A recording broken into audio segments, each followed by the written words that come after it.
Guys, I don't know if you can see it, but there is something in the distance. It is so obvious to see. Do you guys see it?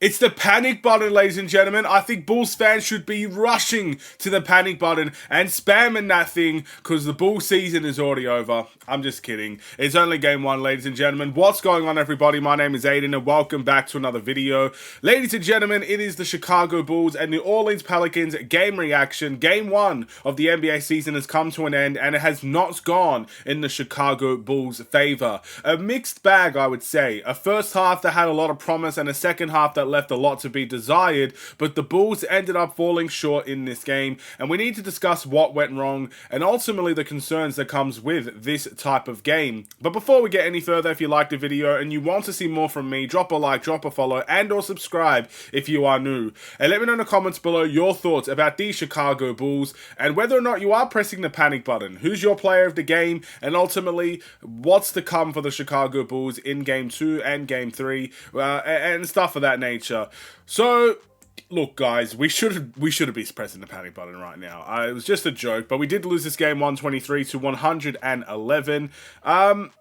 Look, I can't tell you for certainty every single minute detail that happened. Again, I was at work trying my best to watch as much of the game as possible. I did have to watch some of it towards the end, you know, when I got home and stuff of that nature as well. But I am not going to be the person that tells you every single thing that went wrong. From what I was able to watch, I can tell you some things that went wrong, for me personally. And it mainly kind of happened in the second half, but the way that I view the Chicago Bulls team, two things need to happen if we are going to win games. One, we need to hit shots. You have playmakers on this team that are willing to pass the ball at any given time. Lonzo, with Josh Giddey as well. Kobe White can play make. Vucevic as the center can play make. There's a lot of guys that are going to be willing passers on this team. And that is something that's a positive today. Even though we didn't get a lot of assists. We actually got quite a few assists, to be honest. But it didn't work out well today, let's put it that way. And we did get a bit stagnant as well. But if you're going to be a playmaking team, a team that's going to aim to get more assists and to really find more people open, whether it's in transition or in the half-court set, you have to make shots. In the second half, the Bulls didn't make shots.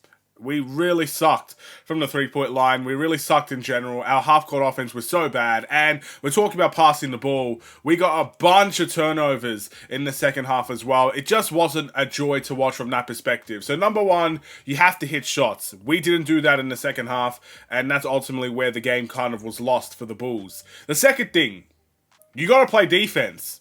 And, oh my goodness, there was one time on my break, I literally turned the game on. It was the third quarter, and the score was already 90-80.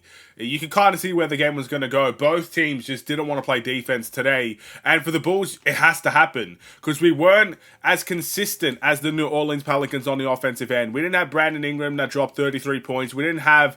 Their rookie really played well as well. We didn't have, I guess, the overall scoring night that the Pelicans had. So we had to put something to the table. And defensively, it just wasn't it today either. I really didn't like our transition defense. There was way too many times that I thought the Bulls got caught sleeping in transition. The half-court defense hasn't been that great either. I'm very worried in terms of the defensive end. I mean, we can't just rely on one or two guys to play defense and everybody else just seems to be A-okay with it. You know, just, you know, kind of having a night off on the defensive end. We need everybody to contribute on that end. And those two things have to happen. And that is ultimately what I was worried about coming into the season. And it's something that happened now. Now, does this mean that the Chicago Bulls are going to suck defensively all season and they're going to suck from the three-point line or suck shooting-wise all season? Of course not. At the end of the day, it is game one. And I know preseason we look good. That doesn't necessarily always reflect into the regular season. But the positive thing about the start is that you do have time to kind of experiment things. I said this before. I think the Bulls are going to have a good start to the season and get found out later in the season. That's honestly how I feel. We'll wait and see, but I still have high optimism that the Bulls can have a good start to the season. One game's not going to deter me from that. And ultimately, it was a game we were fairly competitive in for a while. Let's not forget, we had some players in our own right that really stepped up to the plate here. Zach LaVine, 27 points in this game. I think he had, what was it, 7 turnovers as well. So look, again, when we're talking about a big turnover game, Zach LaVine leading the line in that, it's not fun. But at the end of the day, a great first half of action where he caught fire and just did everything right, it felt like. Second half was a little bit lesser of that, but still, it was a good overall game for Zach LaVine. A contention for player of the game for me. But even guys like Nikola Vucevic. Let's take a look at Vuce. 21 points and 11 rebounds. A double-double night for Nikola Vucevic, as we all would like to see more of in the future as well. He had a great game, was very efficient, was doing good things in the paint, and played a great game. Very impressed with Nikola Vucevic. And even Jalen Smith off the bench, another center for the Chicago Bulls. 15 points and 5 rebounds in, well, how many minutes was it? 17 minutes. Boom! Big thumbs up from me. That was fantastic. And yeah, I really liked how Jalen Smith played today as well. Obviously, guys like Giddey, not too bad.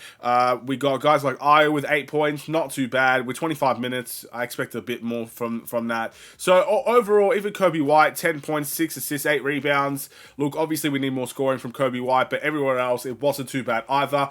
Again, I think there's small things we need to see better. It's as simple as that. And there are 2 big things that we need to improve in as well. It's a game that I had fun watching, but it's ultimately a game where we fell short and we probably lost to the better team. We have to move on from that. It is what it is. The West is stacked, and the Pelicans are good. We are not as good as the Pelicans. I think we all saw that coming into the season. It would have been nice to get that first win. It would have been nice to feel, I guess, confidence heading into Game 2 and Game 3. But it's just... give them time. Let's see where they go with this type of situation. With that being said, there are 2 awards that I also love giving to the Chicago Bulls players in the regular season. It is the Must Improve Award and it's the Player of the Game Award. Now, obviously, I don't love giving the Must Improve, but I'm going to give it today, ladies and gentlemen. The Must Improve for me is the passive one, as I like to call him, Patrick Williams. I'm giving it to Patrick Williams. He had 6 points, a couple of rebounds, a couple of assists. He got steals and blocks as well. He wasn't terrible today. I'm not going to go out and use the word terrible, but offensively, I just felt he went missing completely. And again, we're in a situation with Patrick Williams where we're paying him $18 million per season. I expect more from an $18 per season player than 6 points and being really passive on the offensive end. Yes, defensively, he did everything he needed to do. Very impressed with Patrick Williams defensively today. But the harsh reality is, offensively, Patrick Williams really needs to get his stuff together. And Game 1 was not impressive. I have to be honest. I'm not going to lie to you guys when I say that. Of course, I'd like to be nicer about it, but it is what it is. That's what we saw for Patrick Williams today. My player of the game, I'm going to give it to the center for the Chicago Bulls, Nikola Vucevic, 21 points and 11 rebounds. He wasn't great defensively today, but ultimately showed good signs for a player that I think probably doesn't fit our style the most, especially the way that we truly want to go. Fast action, transition. Vucevic doesn't fit that style. He's going to be a trailer more times than not, leading out to that 3-point line. Jalen Smith, again, he fits more of our system. But Vucevic, that's a great game for someone that doesn't fit our system. He played really, really well today. Did some good things in the paint. Rebounding-wise, was exceptional as per usual. I was very happy with the way that Vucevic played today.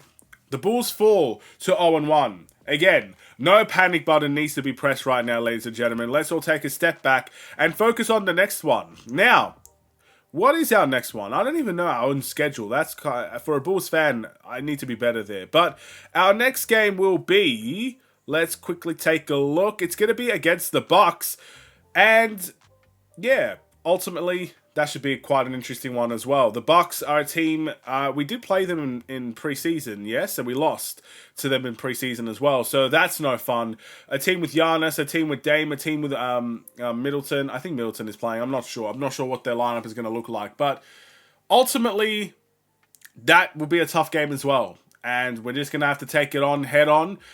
We've played them in preseason, so at least we have that sort of situation we can look at and try to view how we can try to beat them this time around, but that's not going to be easy either. What do you guys think? Thank you for watching. I'll see you in the next one. Stay safe, stay healthy, and stay tuned for more. Take care, and peace.